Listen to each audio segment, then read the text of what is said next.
We are the 7th. Our topic is all about the preparation of Formula A. I am the main and this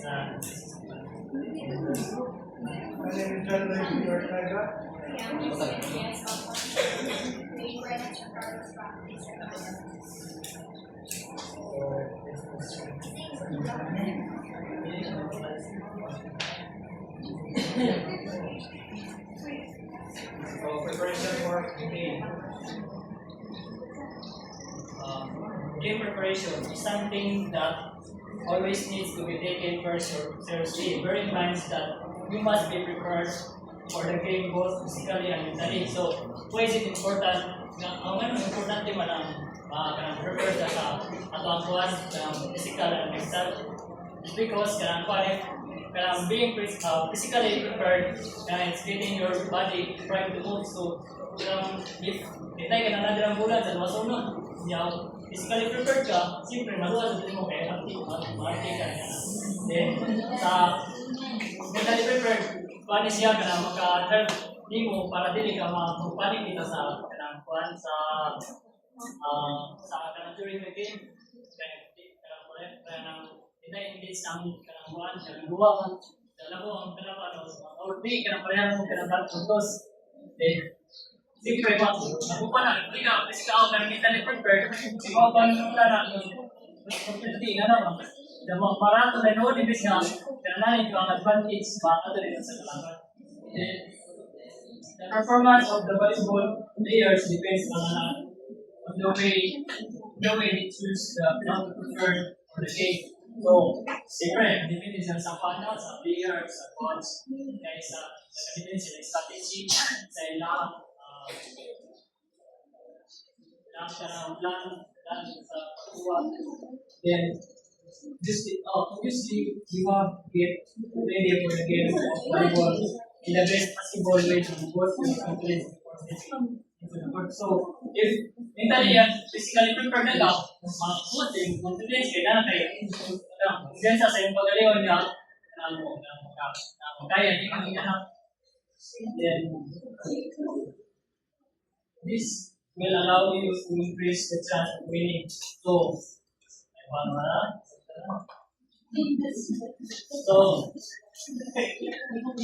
now that we know the preparation is to how do we actually do it, these are the training tips that you need to follow in order to prepare for volleyball successfully and do a great job in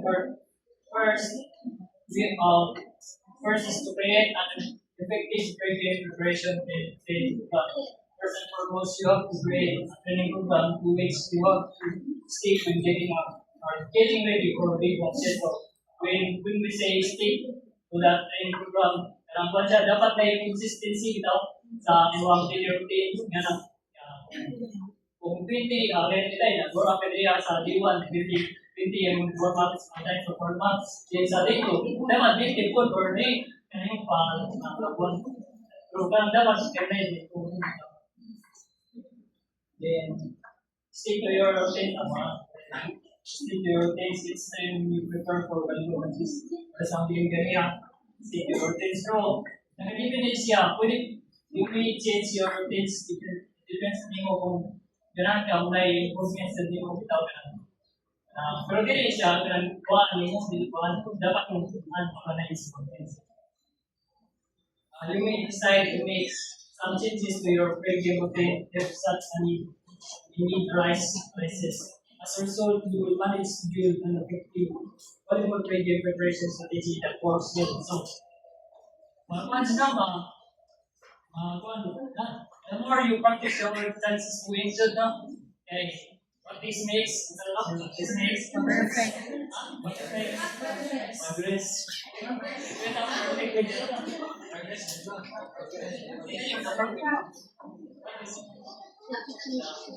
So, ang mga fan ngayon, mga professional players, volleyball players, mga personally, mag-fan sila, mag-training guys sila, awas po kung mga beginner pa no, kung talaga may tabo kung hindi may training, kasi ibig sa ko na pulang, balik kayo na noon. Kaya hindi mga sila nag-search. So, Hintay mo, ganun din, magalang po ng beginners. Ibig siya, sa ko ng bulang, hindi kayo noon kay handog din kayo, hindi siya ang Italian, skeleton bird. Nasabit na? Okay, let's move on. You have here the second. Understand your responsibilities on the court. So volleyball players have specific rules such as blocking, dribbling, setting, passing, serving, and etc. Each volleyball player has his or her own responsibilities on the court. So before that, let me ask you, Ms. Bamba, why is it important for you to know your responsibilities in the court or in playing volleyball? So being an athlete is also requires being responsible, and in sport it's very important to know your responsibility and to be responsible enough to act your mga role in playing volleyball. For example, sa passing, if you take the best role of passing the ball, it is kuan mo ang ball, ma-serve din siya, ay ma-set mo, target ang ball, and then ang limit ang iyang kuan sa opponent's court.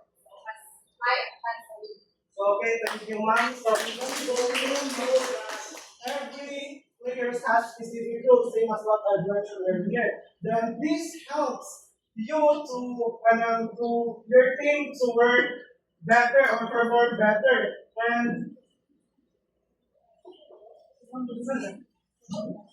so third is practice your volleyball skills before a game. Focus on your main responsibilities when playing the game of volleyball.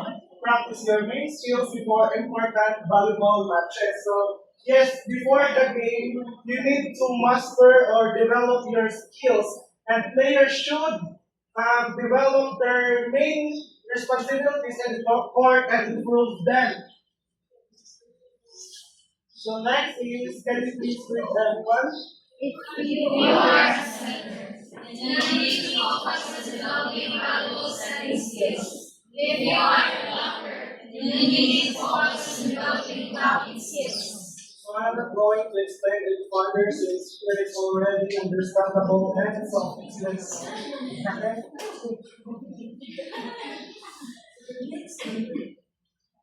So next is, if you are an attacker, then you need to focus on developing your skills. If you are a server, then you have to master the art of serving. So self-explanatory na no, but in addition, each player should master their skills. Then each player should master their skills based on their related position. For example, attacker, you need to master your hitting skills. And as a server, you need to master or develop your serving skills accurately and powerfully. So the fourth one is the visualize before important volleyball matches. So visualization plays a very important role in the volleyball player's success.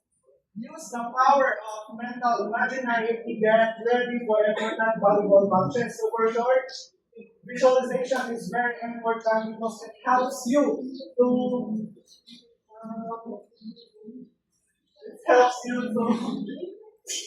yun na visualize mo sa dua ka gulis na na siya kawat ka na diba gusto mo sa then ikaw kanang asa sa iyong report mo nang na-visualize kanang ma-aware ka or especially if nahitabo na nasa ano nga dua.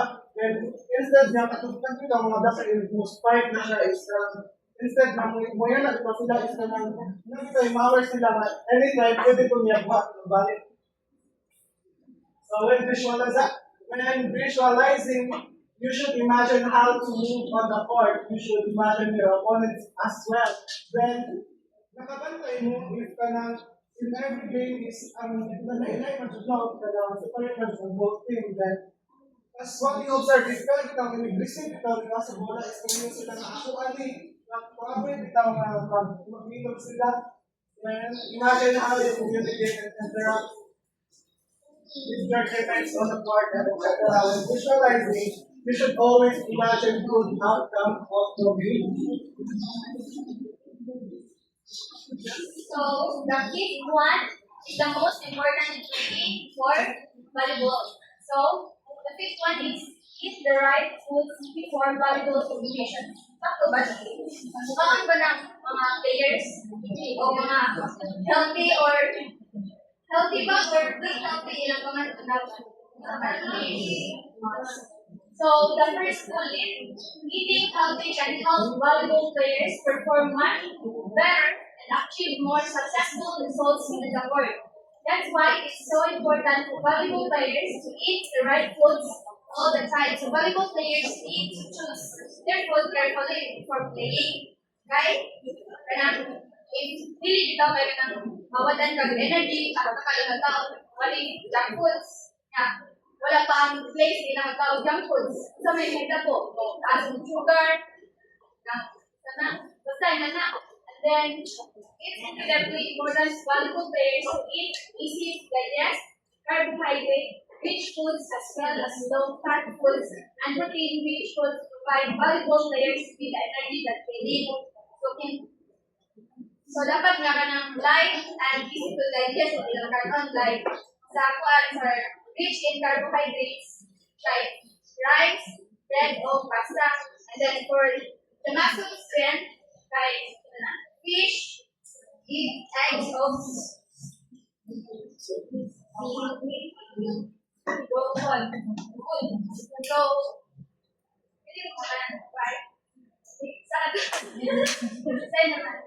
sa atong ibadami dito sa squat, sa may mga meter or iba.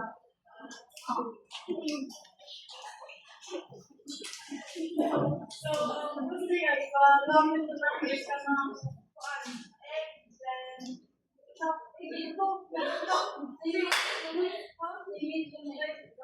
and rice yan.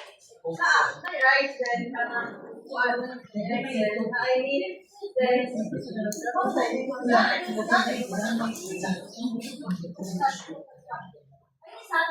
Sorry, pero ang sarap. So,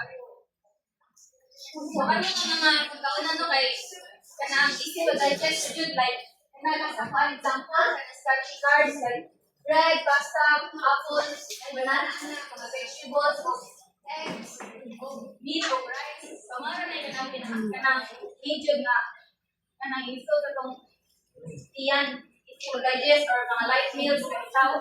Dili junk foods, soda, burger kanila atong makdo kay kanang dugo lagi ni mabagno jud ni Jollibee jud ni dili jud alaw dapat light and easy to digest. So the athlete has to be very selective when it comes to eating their daily meal. So dahil nga kanang imo jong pilion tanan imong kanon like kaning ikaw nila bread, biscuits, mga light meals jud. And also, volleyball players should have a light breakfast before a volleyball tournament. Mga light nila kanang rice lagi, rice, bread na, or magbuhat mo na, gagawin daw, no? Gagawin. Magbuhat mo na sa kuwan, makahatag ng energy sa mga players.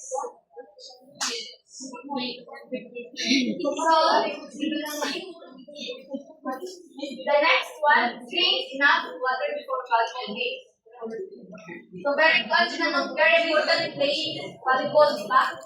What if, for example, ang sa mga tanong, bilis mo bisbisan, mga sa mga, mabuti ka ba ang mga tayo? Diba? So, sa volleyball players po, inahanglan po nga, ato ang lawas na ay tubig. Kaya di ba, sige na continue playing without knowing ato ang simot, sige na lawas, hindi pa kawin na, hindi ka break time, sige pa kabe. Kailangan lang yun na, may nung dark tubig before, during, and after. So, get ready for a volleyball game and mental preparation plays a very important role in volleyball player success. So, a volleyball player should do every single thing possible to relax and reduce stress before a game. So, but if wala tayo, so you can mentally preparing, anak. Kanang mga bitaw, wala kay focus, distracted sa tuwa, ikay man kita ka sa kanang imong kudra na kusog kaayo, taas na kay lahat score, magsige ka think negative na.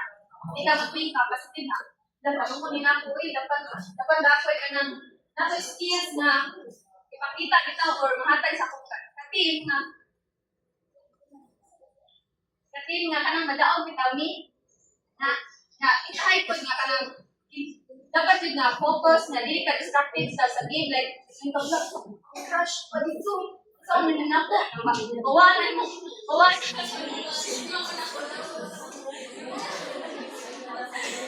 pero kawalan mo una kayo mo lagi crush tanaw pero natin po yung ganang buwan na napoy ng advantage ang na kay crush game sa next time natin. So, there are many things you can do in order to get ready for the game of volleyball totally. You can do the activities that bring you a pleasure. Pleasure such as meeting your ball, balakaw mo, kauban pa si babies, loved ones, meet with friends, of course. Naging may mga friends, di ba? And then read favorite books and listen to music for the game of volleyball. So, kanang mga butanga or lagi muna pagkatapang ng mga marali ka sa game, practice sa pressure, sa karon kanang sige sa practice kayo, dapat ka nang i-relax sa iyong paglingon, sige, iwansa. So that's all.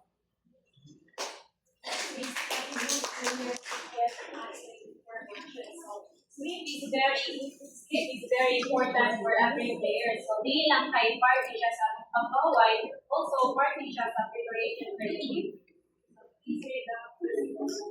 It is fair to say that volleyball players' mood as well as performance depends a lot on the quality of his or her sleep. It is recommended for a volleyball athlete to sleep at least 8 hours a day. So, it is true na ang sleep maka-affect siya sa mood o performance sa mga athlete. So, maka-affect siya sa mood sa buwan kay buwangan kayo tulog ang mga athlete kay hindi sila pagdadat kumutuwa sa volleyball dahil lahat sila ang energy. So, if ang player kay na sila sa sleep, ang player niya buwan na sila kay kalma na sila then pagdadat sila then patient kay sila sa ilang technique kay iligay sila ka na di ingat ang ilang sleep kay mairita kay sila pakita na sa'yo ilang team yaro na sila inanan yung pinag-house ilang sleep ilang pagkatulog kay hindi sila mairita sa team niya not possible na adaw sila then so ang athlete po kay di lang kay athlete nga na kay ng 8 hours ang tulog dapat kita po sanan so anong need man sa athlete nga 8 hours ang ilang tulog kay tungod kay ang atong body kay mag-prepare sa atong muscle na matulog then maka-restore po sa atong energy. Athletes should not either sleep too much or experience the lack of sleep before a game. So, if ang athlete gali makuha siya sa tulog, di ba malak ang iyang energy. Malak kanang makuha niya ang energy then ang iyang reaction time kay kung hindi kay kanang parang tulog di ba o tarong ang tulog sa athlete kay paspas man yung reaction no parang layo kay makapot niya. Then kung ano yung tulog kay dili niya maabot ang itong makuhaan then ang ilang score kay dili sila kay score so mao na nga injured niya ang athlete kay dili makuha ang tulog so even though ang skilled player nga anas na guys sila mutuwa yun wala sila tarong nga tulog dili sila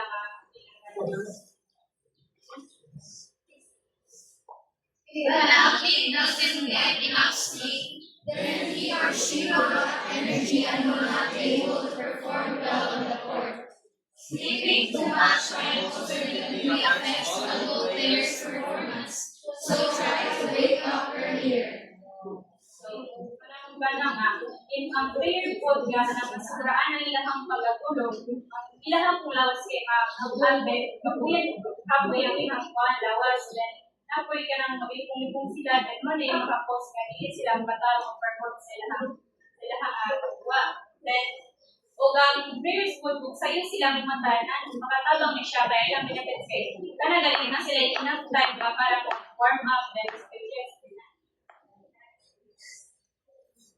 volleyball players should always warm up properly before games and practice. So, ang warm up kay hindi na siya optional. Dapat ang kanan na athlete natin sila yung kanang warm up para ma-avoid kanila injury. Warm-up exercises for two important reasons: to prepare your body and muscles for physical activity and prevent different types of volleyball injuries. Develop necessary volleyball skills such as passing, standing, spiking, serving, hitting, teamwork, and some others. So there are two important reasons. So first is to prepare your body and muscles for physical activity. So if kung mag-warm up ka, yung mga joints sa yung mga lawas kay more smoothly ka nang diba ang volleyball kay nang yun dapat flexible ka no dili ka nang makalayo ka sa injury kay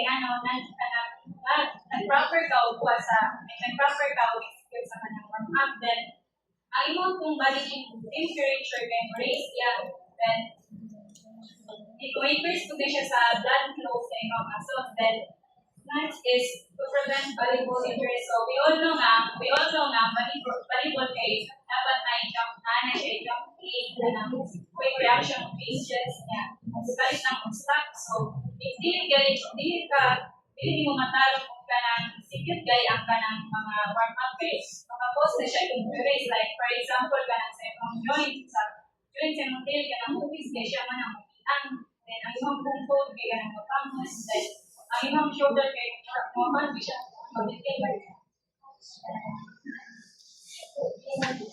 Warm-up is a very important part of the game preparation process. Best volleyball drills for warm-up are goal throw, two-way pepper, cross-court pepper, pass and lead, 25 contact drills, and others. So, ang warm-up kay di lang sa ato ang body nag-improve po sa kanang skills sa athlete. Like for example sa passing. So, ang iyang improvement na ni kay control siya sa bola. Then sa sittings kay mo siya ma-proper niya o ang iyang position sa iyang kamot. Then sa spiking and hitting kay nangagi siya coordination. Then sa serving kay kanang kanang matarong niya o serve nga maato niya sa bigas na opponent. Then teamwork so na siya coordination sa iyang mga teams. Then ang best nga volleyball drills siya for warm-up kay mo siya ang ball throw. So ang kanang ball throw kay magpasa-pasa kay mong bulan. Then ang iyang ma-improve na yung skills kay kanang ang imong muscles kay mag-strength mo para ma-avoid ang kanang galing injuries sa shoulder. Then next is going prepare kay mo siya ang partner drills nga 9 mo pass, then 9 mo hit, then 9 mo spike siya. Then ang galing siya kay makapansan sa imong naka-improve sa imong ball throw, then na may communication sa imong partner. Then next is close court prepare kay mo siya ang fan kanang kaya po na rin siya na patanggol mo sa imong ball na ma-attract mo sa opponent. Then iyang improvement kay kanang ma-aware ka sa kanang ma-aware mo ang kanang ay simay kanang mo hindi siya man kanang pakawat kay sa imong opponent na one.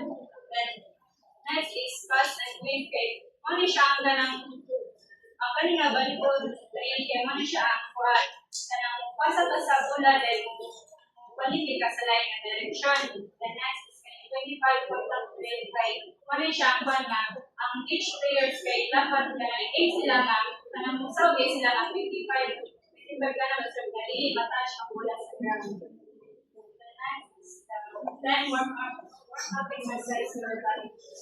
So, we provided the most common warm-up exercises for volleyball behind. So, let's watch this. Now, please stand there. I come from the warm-up. Okay, back to the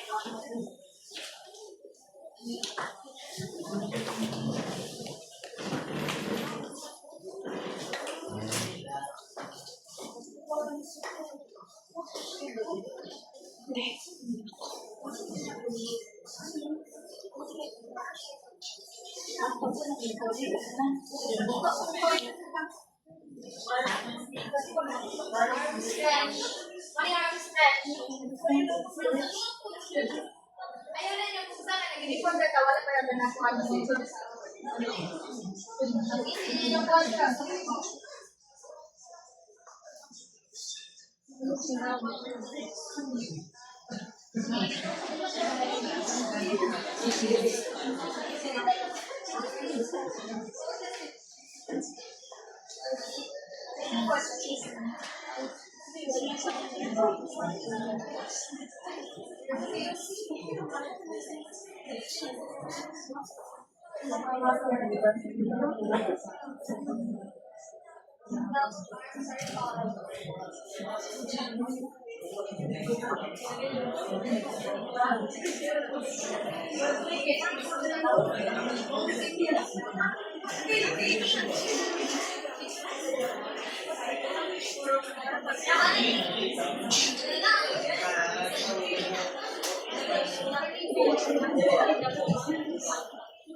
Training tips that you need to follow in order to for basketball matches. Una, like great and effective training program. And second is to understand your responsibilities or if attacker ka, attacker ka. Or ay mga ka, focus on. Then Second or third is to practice your volleyball skills before a game. Then fourth is to visualize. Dapat yung i-visualize. Then fifth is to get the right foods. Then sixth is to drink enough water to avoid dehydration. Get ready for a volleyball game. Then time is volleyball players should get enough sleep. And last is volleyball players should always warm up.